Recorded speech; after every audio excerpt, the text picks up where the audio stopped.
Barkley. Nice cut. There he goes.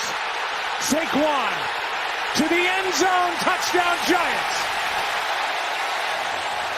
What up, New York Giant Nation? It is your boy, Mac, the Giants fan, coming back at y'all with the Week 4 edition of the True Blue Preview.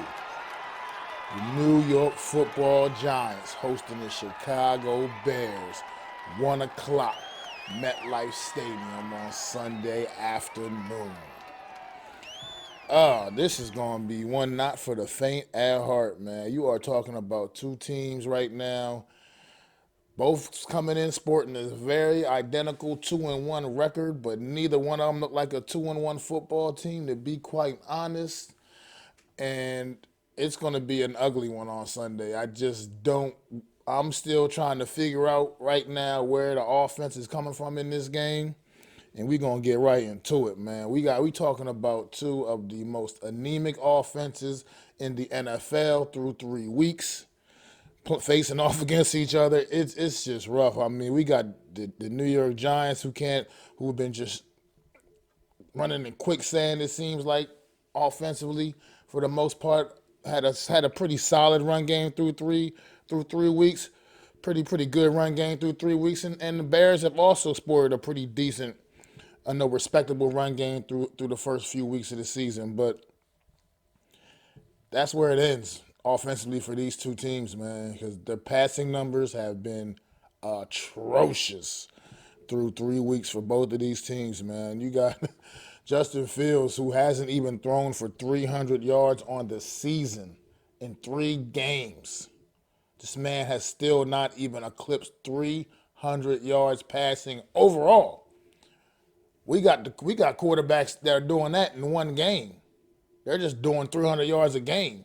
This guy hasn't even thrown for 300 yards total yet. That's bad. I don't know any other way to put it. And hopefully the New York Football Giants can keep him that way, because you can't have him decide to come out and have that breakout lights out game this week, not at the New York Giants' expense. That means the defense is going to have to definitely tighten up, because on Monday night it was a little bit rough. Definitely their worst performance of the season, man. So the New York Giants defense is going to have to keep this Chicago Bears offense bottled up the way it has been through 3 games this season, and do not let them come out and make a statement at the New York Giants' expense, man. And same other ways, man. Daniel Jones, you got to figure out a way to get this offense going, man. I know running for your life on Monday night, it was a gutsy performance. But this Bears defense ain't exactly horrible either, man. I'm not saying they're on the level of the Cowboys defense, but they're not horrible either. So offensive line has got to step up and play significantly better. And I mean significantly better than they did on Monday night. Because what happened Monday night, that honestly, I'm going to keep it real.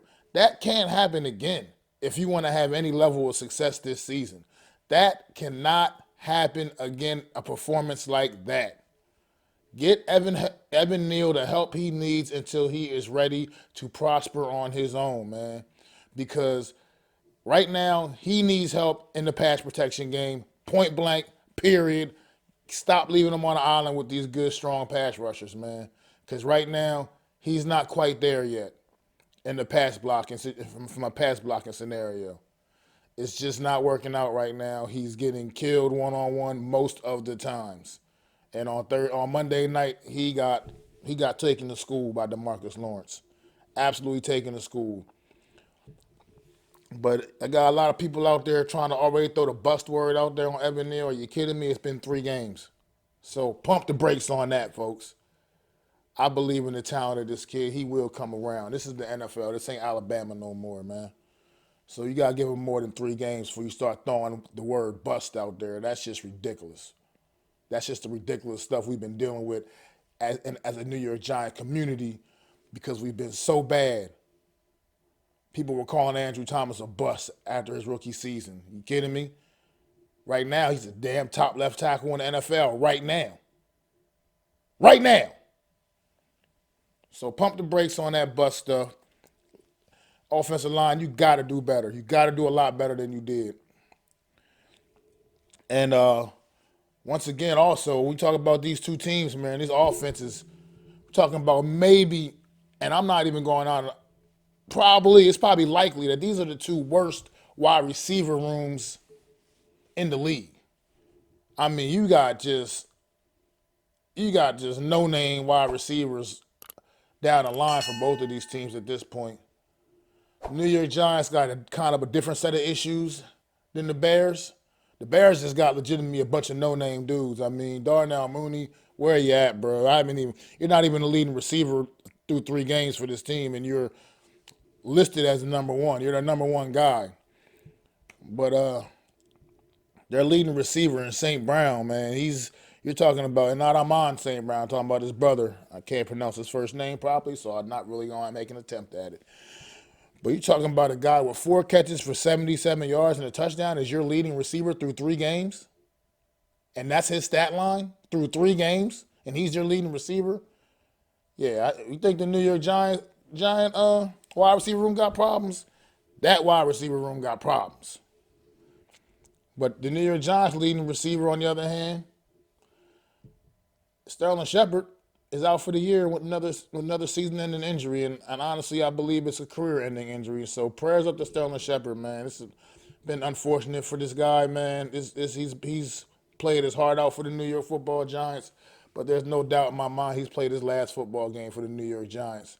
And I think, in my personal opinion, he should make it his last football game, period. It's just his body is just not holding up.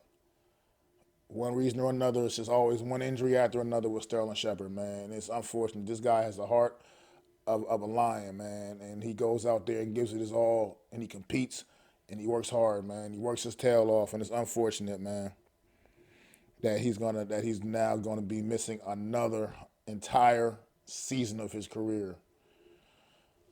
It's just not really working out. So once a Giant, always a Giant. Sterling Shepard, man. That mantra definitely resonates with you, but unfortunately, man, I'm sure you played your last game as a New York Giant, and that's unfortunate, man. Definitely big prayers up to Sterling Shepard.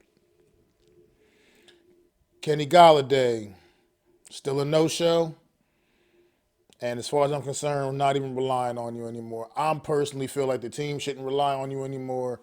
I damn sure as a fan I'm not relying on you anymore. I personally would like to see you away from this team, out the building. Bye, Kaputski. See you later. Don't let the doorknob hit you where the good Lord splits you, my brother, because it's just been a waste of our time. You just came in, you stole money pretty much.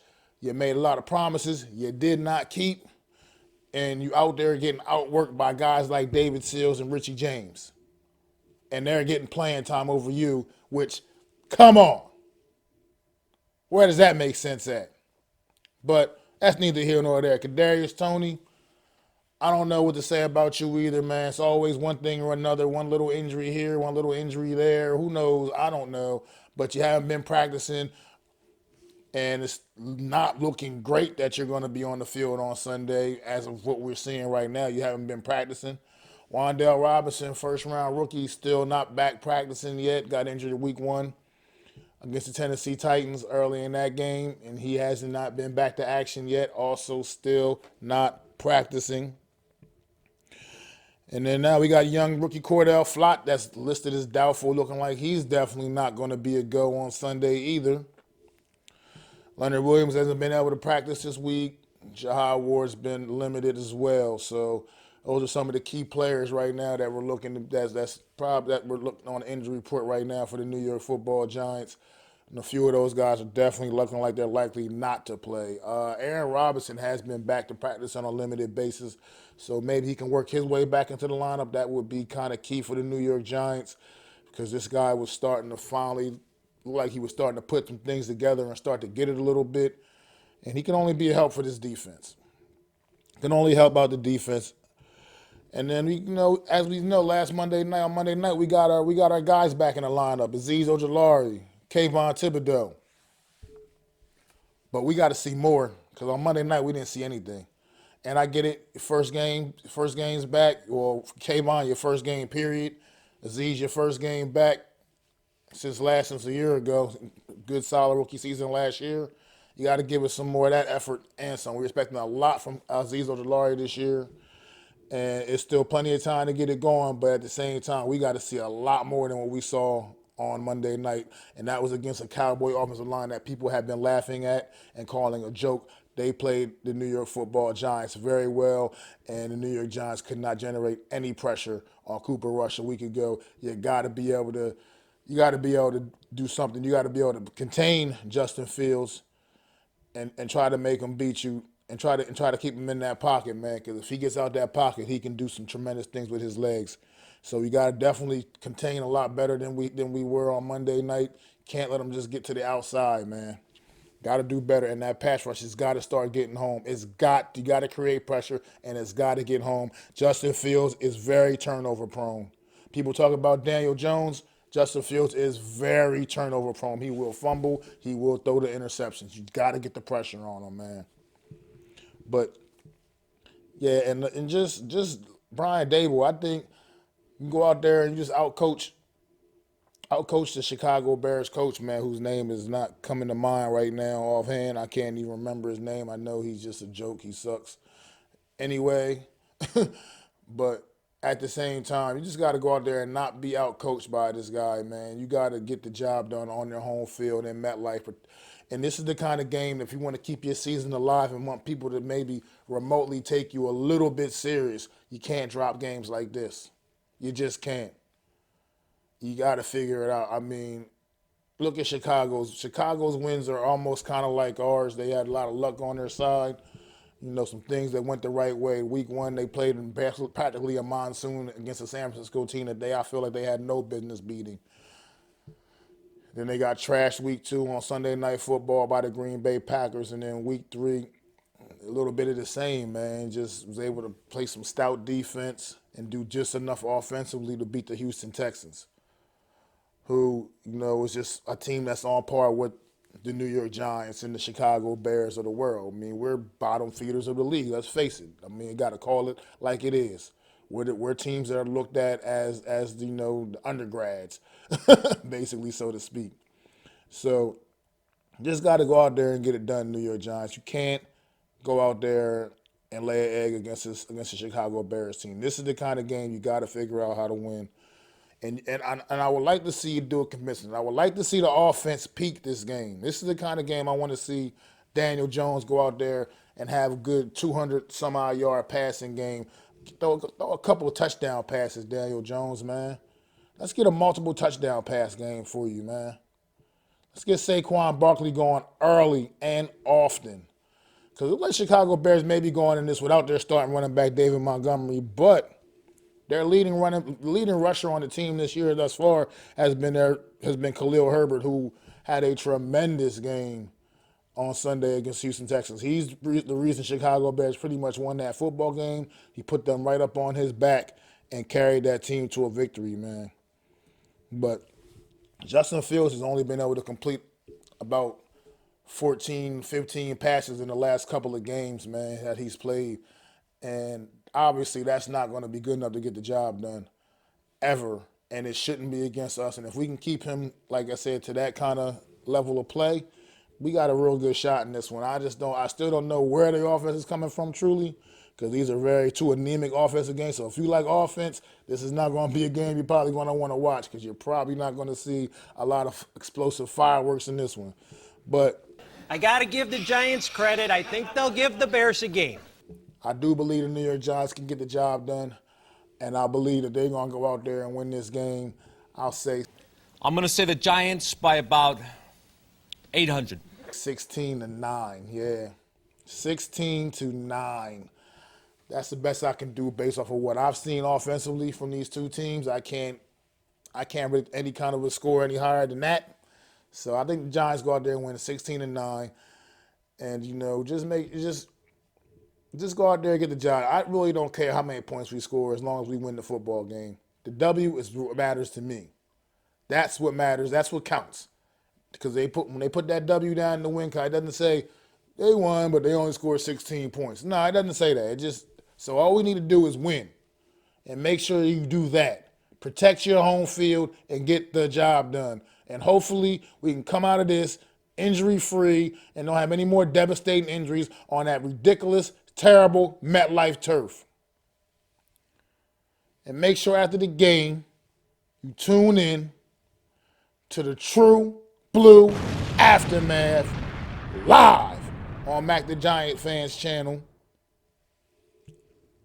And on Wednesday, don't forget, on Wednesday, to check me and my guy, Adam Costas, out for the real deal NFC East Roundup.